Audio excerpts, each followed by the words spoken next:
Shivanshu recording studio बानावर किशुनगंज।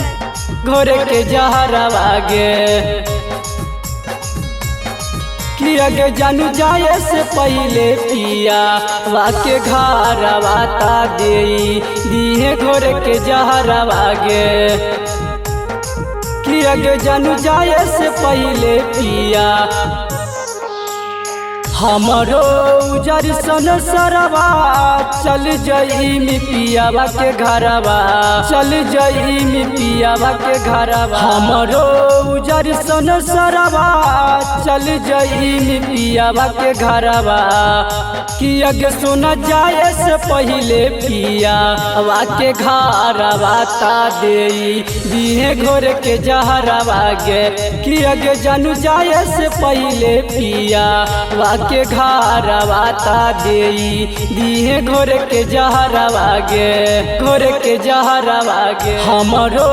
उजर सन सरवा चल जई मी पियावा के घरवा चल जई मी पियावा के घरवा हमरो उजर सन सरवा चल जई मी पियावा के घरवा किया गे सुना जाए से पहले पियावा के घरवा ता दिए घोर के जहरवा गे किया गे जानू जाए से पहले पियावा के घरवा ता दिए घोर के जहरवा गे घोर के जहरवा गे घोर के जहरवा गे किया गे जानू जाए से पहले पियावा के घरवा ता दिए घोर के जहरवा गे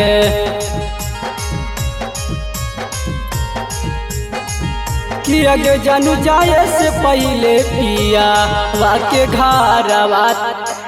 कितना हम कैलियो जानू तोरा प्रयास गे तोरिए के चाल गईनी हमर विश्वास गे हमर विश्वास गे कितना हम कैलियो जानू तोरा प्रयास गे कि तोरिए के चाल गईनी हमर विश्वास गे चरमी गे तू जय मलवा पेनले मी गलवा में मलवा कि चरमी गे तू जय मलवा पेनले मी गलवा में मलवा कि अगे सोना जाए से पहले पियावा के घरवा ता दिए घोर के जहरवा गे कि अगे जानू जाए से पहले पियावा के घरवा ता दिए घोर के जहरवा गे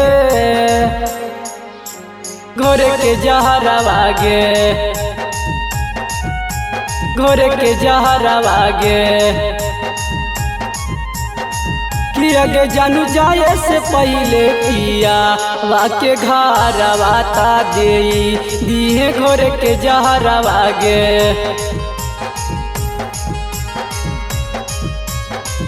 किया गे जानू जाए से पहले पियावा के घरवा बैठी के चाल जैमी पिया संगे डोली गे लगा की मारी के मरजू पगली हम गोली गे पगली हम गोली गे बैठी के चाल जैमी पिया संगे डोली गे लगा की मारी के मरजू पगली हम गोली गे परमी गे तू सिंगरवा छोड़ी चली जई परमोद के घरवा